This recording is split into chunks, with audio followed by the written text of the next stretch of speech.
Subscribe பண்ணாதவங்க subscribe பண்ணுங்க. அப்படியே பக்கத்துல இருக்க பெல் ஐகானையும் பிரஸ் பண்ணுங்க. அன்பான விருச்சக ராசி நேயர்களே, உங்களுடைய ராசி அதிபதி செவ்வாயா இருக்கிறதால வீரம், தைரியம், துணிச்சல் எல்லாம் அதிகமாக இருக்கும். உங்களுடைய பேச்சாற்றல் மூலமாக எப்பேற்பட்ட காரியங்களையும் சாதிச்சிருவீங்க. உணர்ச்சி பூர்வமா நடந்துப்பீங்க. செவ்வாயின் ஆதிக்கத்தின் காரணமா உங்களுடைய உடல் நலன் மேல அதிகமான அக்கறை கொண்டவங்களா இருப்பீங்க. ரொம்பவே ஒழுக்கமானவங்களா இருப்பீங்க. யாரு நல்லவங்க யாரு கெட்டவங்க அப்படின்னு பிரிச்சு பார்க்க தெரியல அப்படின்னாலும் எப்பவுமே நல்ல விஷயங்களை மட்டும்தான் செய்யணும் அப்படிங்கறதுல உறுதியா இருப்பீங்க. தன்னுடைய வாழ்க்கையில மிகப்பெரிய லட்சியத்தை கொண்டவங்களா இருப்பீங்க. சவால்களை விரும்பக்கூடியவங்களா இருப்பீங்க. நேர்மையா நடப்பீங்க. கடின உழைப்பு, மன உறுதியோட உயர்ந்த நிலையை அடைய போராடுவீங்க. மனதளவுல ரொம்பவே வலிமையானவங்களா இருப்பீங்க. எந்த ஒரு சூழ்நிலையா இருந்தாலும் அதையெல்லாம் தனக்கு தகுந்த மாதிரி மாற்றிக்கொள்ளக்கூடிய திறன் உங்ககிட்ட இயல்பாவே இருக்கும். ஒரு இடத்துல தப்பு நடக்குதுன்னா, அநீதி நடக்குதுன்னா இவங்களுக்கு மூக்குக்கு மேல கோபம் வரும். தவற தட்டி கேட்பாங்க. சத்தியத்துக்கு மட்டுமே கட்டுப்பட்டு நடப்பாங்க. தர்மத்துக்கு தலை வணங்குவாங்க. தனக்கு பிடிச்சவங்களுக்காக எந்த ஒரு விஷயத்தையும் செய்வதற்கு தயங்க மாட்டாங்க. காதல்ல பாத்தீங்கன்னா உறுதியா இருப்பாங்க. குடும்பத்து மேல ரொம்பவே பாசம் கொண்டவங்களா இருப்பாங்க. தனக்கு பிடிச்சவங்கள்ட்டையும் நண்பர்கள்கிட்டையும் அதிகமான அக்கறையும் உரிமையும் எடுத்துப்பாங்க. தன்னுடைய தேவைகளுக்காக எப்பவுமே மற்றவங்களை பயன்படுத்திக்க மாட்டாங்க. இரக்க குணம் கொண்டவங்களா இருப்பாங்க. இப்படி சிறப்பான குணங்கள் இருக்கக்கூடிய விருச்சக ராசி நேயர்களுக்கு இனி வரக்கூடிய காலங்கள்ல பாத்தீங்கன்னா நீண்ட நாளாக நீங்க கனவு கண்டிருந்த வாழ்க்கை உங்களுக்கு பலிக்க போகுது. குடும்பத்துல இருந்த சின்ன சின்ன பிரச்சனைகள் எல்லாமே தீரும். மற்றவர்கள் மனதுல என்ன இருக்குது அப்படின்னு ஈஸியா தெரிஞ்சுக்கிட்டு அதுக்கு தகுந்தபடி நீங்க செயல்படுவீங்க. இது வரைக்கும் நிறைய கடன்ல தவிச்சிட்டு இருந்திருப்பீங்க. ஒரு கடனுக்கு வட்டி கட்ட இன்னொரு கடனை வாங்கி இருப்பீங்க. உங்ககிட்ட இருக்கக்கூடிய கடன்களை எல்லாம் அடைக்கக்கூடிய யோகம் இனி வரக்கூடிய காலங்கள்ல வரப்போகுது. பிரிந்த காதலர்கள் எல்லாமே மீண்டும் சேருவாங்க. மனசுக்கு பிடிச்ச மாதிரி வேலைகள் கிடைக்கும். வீட்டுக்கு தேவையான பொருட்களை எல்லாமே வாங்குவீங்க. எதிர்பாராத அதிர்ஷ்டம் உங்களுக்கு கிடைக்கும்.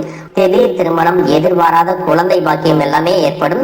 எந்த ஒரு விஷயத்த செய்யும் பொழுதும் குலதெய்வத்தை வழிபாடு செஞ்சுட்டு குடும்பம் மற்றும் பெரியவர்களிடத்துல ஆலோசனை கேட்டுட்டு ஆரம்பிச்சீங்கன்னா அது உங்களுக்கு சிறப்பான பலன்களை கொடுக்கும். நீங்களாகவே தனிச்சு எந்த ஒரு முடிவை எடுத்தாலும் அது உங்களுக்கு சின்ன சின்ன பிரச்சனைகளை கொண்டு வரும். அப்படிங்கறதுனால கலந்து ஆலோசிக்கிறது நல்லது. இன்னும் சிலருக்கு பாத்தீங்கன்னா குடும்பத்துல தன்னுடைய வாழ்க்கை துணை முழுசா புரிஞ்சுக்காம உடல் அளவுலையும் மனதளவிலையும் ரொம்பவே கஷ்டத்தை கொடுத்து நிம்மதி இல்லாம ஒரு வாழ்க்கைய ஏனோ தானோ அப்படின்னு வாழ்ந்துட்டு வர மாதிரி இருந்திருக்கும். இந்த 2026ஆம் ஆண்டு நிச்சயமா நம்ம ஒரு நல்ல நிலைமைக்கு வந்துருவோம் அப்படிங்கிற மன உறுதியோட தான் ஒவ்வொரு நாளையும் நீங்க எதிர்கொண்டுட்டு வரீங்க. ஆனாலும் இந்த 3 மாதங்களா பாத்தீங்கன்னா உங்களுக்கு பெருசா எதுவும் நடக்கல. இருந்தாலும் இனி வரக்கூடிய நாட்கள்ல நிச்சயமா நம்ம ஜெயிப்போம் அப்படிங்கிற நம்பிக்கையும் மன உறுதியும் உங்ககிட்ட அதிகமாவே இருக்கு. இது நாள் வரைக்கும் உங்க வாழ்க்கையில நடந்த சில சம்பவங்களும் துரோகங்களும் உங்களுக்கு மிகப்பெரிய அனுபவத்தை கொடுத்திருந்தாலும் சில விஷயங்களை எல்லாம் இன்னை வரைக்கும் உங்களால ஜீரணிக்க முடியல. அதனாலேயே நிறைய நேரங்கள்ல உங்களுடைய மனசு வெறுத்து போய் இந்த வாழ்க்கையில இதுக்கு மேல நான் என்ன கஷ்டப்பட வேண்டியிருக்கு, எனக்கு இந்த வாழ்க்கைய வாழவே பிடிக்கல அப்படின்னு நெகட்டிவான எண்ணங்கள் கூட சில நேரங்கள் வரும். இதுக்கெல்லாம் என்ன காரணமா இருக்கு அப்படின்னு பாத்தீங்கன்னா நீங்க ஒரு லட்சியத்தோடு செய்யக்கூடிய ஒவ்வொரு நல்ல விஷயத்தை கெடுக்கிறதுக்கும் உங்க முன்னேற்றத்தை தடுக்கிறதுக்கும் உங்களை அவமானப்படுத்துறதுக்கும் இங்க நிறைய நபர்கள் எல்லாம் முயற்சி பண்ணிட்டு தான் இருக்காங்க. ஆனாலும் அவங்களுடைய திட்டங்களையும் சதிகளையும் சூழ்ச்சிகளை எல்லாம் தாண்டி இப்ப வரைக்கும் நீங்க ஓரளவுக்கு நல்லா இருக்கீங்க அப்படின்னா உங்ககிட்ட இருக்கக்கூடிய நல்ல எண்ணங்களும் கடவுள் பக்தியும் இதுவரைக்கும் நீங்க செஞ்ச தர்ம காரியங்களும் தான் உங்களை காப்பாத்திட்டு இருக்கு. இதுக்கு முன்னாடி நல்ல நண்பர்களாக இருந்திருப்பாங்க, உறவுகளாக இருந்திருப்பாங்க. அவங்களுக்கே அவங்களுடைய சுயநலத்துக்காக சில துரோகங்களை எல்லாம் செஞ்சு உங்க வாழ்க்கையை கெடுக்கணும் அப்படின்னு நினைக்கும் போது யார் நல்லவங்க யார் கெட்டவங்க, இவங்க எந்த அளவுக்கு பொறாமையோடவும் வன்மத்தோடவும் இருந்திருக்காங்க அப்படிங்கிறத ஓரளவுக்கு இப்ப புரிஞ்சிருப்பீங்க. இது எல்லாமே தெரிஞ்சும் கூட நீங்க என்னமோ பண்ணுங்க, மனசாட்சிக்கு விரோதமா தப்பு செய்யறவங்களுக்கு அந்த கடவுள் நிச்சயமா உங்களுக்கு ஒரு தண்டனையை கொடுப்பார் அப்படின்னு தான் கடவுள் கிட்ட உங்க வேண்டுதலை வச்சுட்டு கடந்து போயிட்டு இருக்கீங்க. இப்படி இருக்கக்கூடிய சூழ்நிலையில தான் தான் உண்டு தான் வேலை உண்டு அப்படின்னு இருக்கிறீங்க. உங்க மனசுக்குள்ள 1000 கஷ்டம் இருந்தாலும் அதையெல்லாம் வெளியே சொல்லாம போலியா சிரிச்சு சந்தோஷமா இருக்கிற மாதிரி நடிச்சிட்டு இருக்கிறீங்க. இந்த வாழ்க்கை உங்களை எப்படி புரட்டி போட்டாலும் முடக்கி வச்சாலும் நீங்க எப்பவும் போல சாதாரணமா இருக்கிறதுனால உங்களை சுத்தி இருக்கிறவங்க எல்லாருமே இவங்களுக்கு என்னப்பா ஓஹோன்னு ஜாலியான வாழ்க்கை வாழ்றாங்க அப்படின்னு சொல்லுவாங்க. ஆனா மனசுல நிம்மதி இல்லாம நிம்மதியா தூங்க முடியாம நீங்க எவ்வளவு கஷ்டப்படுறீங்க அப்படிங்கிறது உங்களுக்கும் அந்த கடவுளுக்கு மட்டும்தான் தெரியும். இந்த மாதிரி உங்க வாழ்க்கையில திடீர்னு ஒரு பிரச்சனை வரும். உடம்பு சரியில்லை, ஹாஸ்பிட்டல்ல பெருசா செலவு வந்துருச்சு, பிசினஸ் எல்லாம் லாஸ் ஆயிருச்சு, திடீர்னு பண பிரச்சனை அப்படின்னு நீங்க முடங்கி போயிட்டா கூட உங்களுக்கு உண்மையாக கூடவே நின்று உதவி செய்யறதுக்கோ ஆறுதலா 4 வார்த்தை பேசுறதுக்கோ அவ்வளவு ஏங்க திரும்பி பார்க்க கூட ஆள் கிடையாது. ஏதோ தட்டு தடுமாறி நீங்களாவே எந்திரிச்சு நிக்கிறப்போ உங்களை குறை சொல்றதுக்குன்னே நிறைய பேர் தேடி வருவாங்க. உங்க சொந்தக்காரங்க, உங்க நண்பர்கள் ஒரு தேவை இருக்குதுன்னா மட்டும்தான் உங்ககிட்ட வருவாங்க. அந்த தேவை முடிஞ்சதுக்கு அப்புறம் உங்களை தூக்கி போட்டு போயிடுவாங்க. மறுபடியும் அவங்க வந்து உங்ககிட்ட உதவின்னு கேட்டா அவங்க முன்னாடி செஞ்ச துரோகத்தை எல்லாம் மறந்துட்டு மறுபடியும் அவங்களுக்கு உதவி செஞ்சு ஏமாறக்கூடிய ஏமாளிகளாகவும் நீங்க இருப்பீங்க. இந்த வாழ்க்கையில எப்படியாவது முன்னேறணும் அப்படிங்கறதுக்காக தினம் தினம் கஷ்டப்பட்டு உழைக்கக்கூடியவங்களா இருக்கீங்க. என்னுடைய வாழ்க்கையில என் மனசாட்சிக்கு தெரிஞ்சு நான் யாருக்குமே கெடுதலையோ கஷ்டத்தையோ துன்பத்தையோ கொடுத்ததில்ல. எனக்கு மட்டும் ஏன் இந்த மாதிரி எல்லாம் நடக்குது அப்படின்னு பெரும்பாலான நபர்கள் நிறைய நேரத்துல சொல்லிட்டு தான் இருக்கீங்க. உங்களை பொறுத்த வரைக்கும் ஒரு பிரச்சனை வரும், அது கொஞ்ச நாள் இருக்கும், அதுக்கப்புறம் அந்த பிரச்சனை போயிடும். இந்த மாதிரி பிரச்சனை வரும் போகும் அப்படிங்கிற நிலைமையில தான் நிறைய பேர் இருக்கீங்க. நீங்க என்னதான் அந்த பிரச்சனையை தவிர்க்கணும் அப்படின்னு நீங்களா ஒதுங்கி போனாலும் உங்களை சுத்தி இருக்கிறவங்க உங்களை சும்மா விடுறதில்ல. கூடவே இருக்கக்கூடிய சில குடும்ப உறவுகளும் எதையாவது ஒரு காரணத்தை சொல்லி குடும்பத்துக்குள்ளேயும் வெளியேயும் ஏதாவது ஒரு பிரச்சனைகளை கொண்டு வந்துட்டு தான் இருக்காங்க. இது வரைக்கும் உங்க வாழ்க்கையில நடந்ததையெல்லாம் விட்டுருங்க. இதுக்கப்புறமா உங்க வாழ்க்கையில சின்ன சின்ன விஷயங்களை மாத்திக்கிறது மூலமாகவும் கடந்து போறது மூலமாகவும் உங்களுக்கு என்னென்ன நன்மைகள் கிடைக்க போகுது அப்படிங்கிறத பத்தி தான் இந்த வீடியோ பதிவுல முழுசா பார்க்க போறோம். முதலாவதா பாத்தீங்கன்னா மேசராசியில இருக்கக்கூடிய சூரியனும் சுக்கிரனும் சுக்கிர ஆதித்ய யோகத்தை கொடுக்க போறாங்க. சூரியனும் சுக்கிரனும் இணையக்கூடிய இந்த சுக்கிர ஆதித்ய யோகம் பாத்தீங்கன்னா ஜோதிடத்துல அதீத செல்வ செழிப்பு, ஆடம்பர வாழ்க்கை மற்றும் ராஜயோக பலன்களை கொடுக்கும் அப்படின்னு சொல்லியிருக்காங்க. இந்த யோகத்தின் காரணமாக உங்களுக்கு பணவரவு, கலைத்துறையில வெற்றி, திருமண வாழ்க்கை மகிழ்ச்சி மற்றும் திடீர் யோகங்கள் எல்லாமே கிடைக்க போகுது. எதிர்பாராத பணவரவு, செல்வ செழிப்பு மற்றும் ஆடம்பரமான வாழ்க்கை உங்களுக்கு அமையும். சினிமா, டெக்ஸ்டைல்ஸ் மற்றும் ஆபரணங்கள் சார்ந்த தொழில்களில் இருக்கிறவங்களுக்கு அபரிமிதமான லாபம் கிடைக்க போகுது. சூரியனின் சேர்க்கையால சமூகத்துல செல்வாக்கு, பெயர், புகழ் மற்றும் ஆளுமை திறன் உங்களுக்கு அதிகரிக்கும். அடுத்ததா பாத்தீங்கன்னா கடகராசியில உச்சம் அடையக்கூடிய குருவால உங்களுடைய தன்னம்பிக்கை உயரப்போகுது. குடும்பத்துல மகிழ்ச்சி கூடும். நீண்ட நாள் உடல் ஆரோக்கியம் இல்லாம இருந்தீங்கன்னா மீண்டும் உங்க உடல்நிலை சரியாகும். புதிய சொத்துக்கள் மற்றும் வாகனங்கள், செல்வம் சேர்க்கை இது எல்லாம் ஏற்படும். ஜூன் மாதத்துல நடக்கக்கூடிய குரு பெயர்ச்சி கடகராசியில உச்சம் அடைஞ்சு திருமண முயற்சிகளை வெற்றி கொடுப்பாரு. குடும்பத்துல இருந்து வந்த பிரச்சனைகளை எல்லாம் தீர்த்து மகிழ்ச்சியான சூழல் உருவாகும். புதிதாக வேலை தேடிட்டு இருக்கவங்களுக்கு வேலை கிடைக்கும். வேலையில இருக்கிறவங்களுக்கு பதவி உயர்வு, இடமாற்றம் மற்றும் புதிய பொறுப்புகள் எல்லாமே கிடைக்கும்.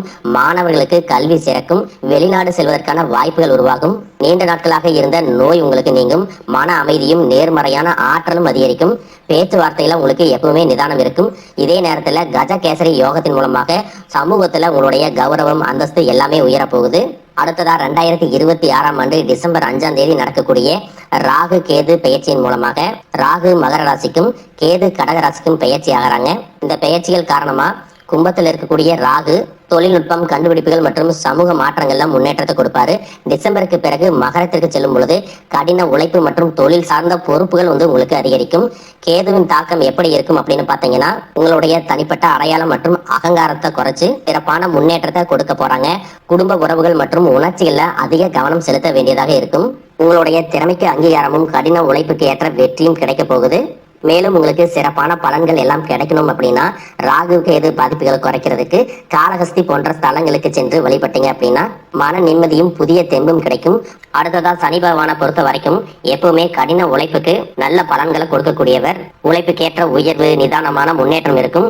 இது வரைக்கும் கடன் பிரச்சனைகள்ல இருக்கிறீங்க, நீதிமன்றத்துல வழக்குகள் இருக்கு அப்படின்னா அதுவெல்லாம் உங்களுக்கு முடிவுக்கு வரும். மேலும் ஏழை எளியவர்களுக்கு உதவுறது, சனிக்கிழமைகள்ல குலதெய்வ வழிபாடு மற்றும் ஆஞ்சநேயர் வழிபாடு செய்வதன் மூலமாக சனி பகவானுடைய தாக்கத்தை குறைச்சு உங்களுக்கு சிறப்பான பலன்களை கொடுக்கும் அப்படிங்கிறத நீங்க ஞாபகம் வச்சுக்கணும். இது வரைக்கும் உங்க லட்சியத்துக்காகவும் குடும்பத்துக்காகவும் கஷ்டப்பட்டு உழைச்சு உங்களுடைய உடல் நலனை நீங்க கவனிக்காம விட்டு இருந்திருப்பீங்க. இப்ப வரைக்கும் சிலருக்கு அது வெளியில தெரியல அப்படின்னாலும் சின்ன சின்ன பிரச்சனைகள் மூலமாக உங்களுக்கு தொந்தரவு கொடுத்துட்டு வந்திருக்கும்.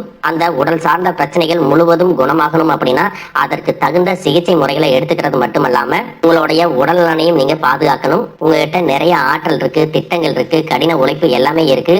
ஆனா உடல் ஆரோக்கியம் இல்லாம போச்சு அப்படின்னா உங்களால எதையுமே சாதிக்க முடியாது.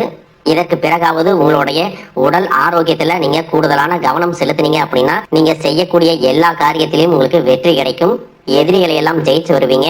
சிலர் பாத்தீங்கன்னா நல்ல வேலை கிடைக்காம வீட்லயும் சரி சமுதாயத்திலும் சரி நிறைய பேருடைய கிண்டலுக்கும் கேலிக்கும் ஆளாகி இருப்பீங்க. இன்னும் சிலர் குடும்ப கஷ்டத்துக்காக பிடிக்காத ஒரு வேலைக்கு போயிட்டு இருந்திருப்பீங்க. இதற்கு பிறகு உங்களுடைய தன்னம்பிக்கை அதிகரிக்கும். புதிய புதிய தொழில்நுட்பங்களை கத்துக்கிட்டு நல்லதொரு வேலையில சேர போறீங்க. அரசியல்வாதிகளை பொறுத்த வரைக்கும் புதிய பொறுப்புகள் புதிய பதவிகள் எல்லாமே தானாக கிடைக்க போகுது. நம்மளுடைய குடும்ப உறவுகள் நம்முடைய நண்பர்கள் அப்படின்னு சொல்லிட்டு சிலருக்கு பெரிய ஒரு தொகையை கடனா கொடுத்துட்டு அதை திரும்ப வாங்க முடியாம கேட்க முடியாம ஒரு விதமான மன அழுத்தத்துக்குள்ளா இருப்பீங்க. அதனாலேயே உங்களுடைய உறவு கெட்டிருக்கும். அந்த பணம் உங்களுக்கு திரும்ப கிடைக்காது அப்படின்னு நீங்க முடிவே செஞ்சிருப்பீங்க. உங்ககிட்ட பணம் வாங்கினவங்க அவங்களுடைய தவறை புரிஞ்சுக்கிட்டு மனசாட்சியோட உங்களுக்கு அந்த பணத்தை திருப்பி கொடுப்பாங்க. குடும்பத்தில் இருக்கக்கூடிய நெருக்கடிகள் விலகும். செல்வாக்கு அந்தஸ்து உயரும். கடவுள் நம்பிக்கை அதிகமாகும். பெரியவர்களுடைய உதவி உங்களுக்கு கிடைக்கும். உறவில் இருந்த சண்டை சச்சரவுகள் முழுவதுமாக விலகும். புதிய நண்பர்களும் உங்களுக்கு உதவி செய்வாங்க. தொழிலில் ஏற்பட்ட நெருக்கடிகள் விலகும். பொருளாதார ரீதியாக நலிவடைந்த நிறுவனங்கள் முன்னேறவும் போறாங்க. மேலும் மேலும் எதிர்பார்த்த லாபமானது உங்களுக்கு வியாபாரத்துல கிடைக்க போகுது. புதிதாக தொழில் தொடங்கணும் அப்படின்னு நினைக்கிறவங்க இந்த காலகட்டத்துல நீங்க தொழில் தொடங்கலாம். இது வரைக்கும் உங்க குடும்ப உறவுகளுக்கு நீங்க பெருசா முக்கியத்துவம் கொடுத்துட்டு இருக்க மாட்டீங்க. எத்தனையோ கஷ்டமான சூழ்நிலைகள்ல உங்களோடு எல்லாவற்றையும் சகித்து கொண்டிருந்த குடும்ப உறவு சகிப்புத்தன்மையை இழந்து கடமைக்கு ஏதோ ஒரு வாழ்க்கைய வாழ்ந்துட்டு இருக்கிற மாதிரியான சூழ்நிலையில இருந்திருப்பாங்க. என்னதான் நீங்க குடும்ப உறவுகளை பத்திரமா பாத்துக்கிறேன், எல்லாத்தையும் பூர்த்தி செஞ்சு கொடுக்கறேன் அப்படின்னு சொன்னாலும் குடும்ப உறவுகள் கிட்ட நீங்க மனம் விட்டு பேசணும். 20 வயசுல இருந்தாலும் சரி 70 வயசுல இருந்தாலும் சரி குடும்பத்துல இருக்கிறவங்களுடைய மனநிலைய நீங்க எல்லா கட்டத்திலையும் புரிஞ்சுக்கணும். அவங்களுடைய வார்த்தைகளுக்கு மதிப்பு கொடுத்து சில விஷயங்களை திருத்திக்கிட்டும் சில விஷயங்களை மாத்திக்கிட்டும் நீங்க இருந்தீங்க அப்படின்னா உறவுகள் உங்களை தலையில தூக்கி வச்சு கொண்டாடுவாங்க. உங்களை பொறுத்த வரைக்கும் குடும்பத்துல நிம்மதி முழுசா கிடைக்கணும் அப்படின்னா சில இடங்கள்ல விட்டு கொடுத்து போறதுதான் நல்லது அப்படிங்கறத ஞாபகம் வச்சுக்கோங்க. இதையெல்லாம் சரியா செய்யாத காரணத்தினாலதான் நிறைய பேருடைய குடும்பத்துல கணவன் மனைவியா இருப்பாங்க, வெளியே போவாங்க வருவாங்க, ஆனா உண்மையான அந்யோன்யம் இருக்காது. சரியா பேசிக்க கூட மாட்டாங்க. சமுதாயத்துக்காக போலியான ஒரு வாழ்க்கைய வாழ்ந்துட்டு இருக்கிற மாதிரி இருக்கும். இதற்கு பிறகு உங்க வாழ்க்கையிலும் இதுவெல்லாம் நடக்கக்கூடாது அப்படின்னா மனம் விட்டு பேசி உங்க கூட அதிகமான நேரத்தை செலவிடணும். உங்க மேல அவங்களுக்கு நம்பிக்கை வர்ற மாதிரி நடந்துக்கணும். பணம் வசதி வாய்ப்புகள் எல்லாருக்கும் தேவை அப்படின்னாலும் அதை வச்சு நிம்மதியான அழகான ஒரு வாழ்க்கையை வாழ முடியாது. கோடீஸ்வரனா இருக்கவங்க கூட கஷ்டப்படுறதையும் ஏழைகளா இருக்கிறவங்க கூட சந்தோஷமா இருக்கிறதையும் நம்மளால பார்க்க முடியுது. சின்ன சின்ன விஷயங்களை கூட சரியா பேசி முடிக்காத காரணத்தினாலதான் பெரிய பெரிய பிரிதல்கள் எல்லாமே வருது. இன்னும் சிலருக்கு பாத்தீங்கன்னா விவாகரத்து வரைக்கும் கூட போயிடுது. இந்த மாதிரியான விஷயங்கள் எல்லாமே உங்க வாழ்க்கையில நடக்கிறதுக்கு நீங்க மட்டுமே முழுமையான காரணம் இல்லை. உங்களை மட்டுமே குற்றம் சொல்லிட முடியாது. சில கிரகங்களுடைய பார்வை தசாபுத்தியினோட பலன்கள் காரணமாகவும் இதுவெல்லாம் நடக்கும். சில ஜோதிட சூட்சமங்களை எல்லாம் நீங்க புரிஞ்சுக்கிட்டு சரியான விஷயங்களை மட்டும் செஞ்சீங்க அப்படின்னா உங்களுடைய வாழ்க்கையிலும் நல்லது நடக்கும். நீங்க விவாகரத்தை வாங்கி இருந்தா கூட 2 பேருடைய உள்ளத்திலும் தூய்மையான புரிதல் வர வரைக்கும் உண்மையா நடந்துக்குங்க.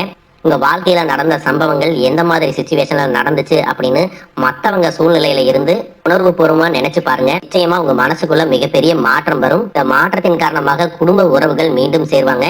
இதுவெல்லாம் உடனே நடக்கல அப்படின்னாலும் சில மாதங்கள்ல ஒன்றாக சேர்வதற்கான வாய்ப்புகள் இருக்கு. இந்த வாய்ப்புகள் சரியாக அமையும் போது நீங்க அதை பயன்படுத்திக்கிட்டீங்கன்னா உங்களுடைய வாழ்க்கை உங்களுக்கு பிடிச்ச மாதிரியே மாறும். உங்ககிட்ட இருந்து வெளிப்படக்கூடிய தனி மனித ஒழுக்கம் மற்றும் மது மற்றும் போதை பழக்கங்கள் இருந்து விலகி இருக்கிறது.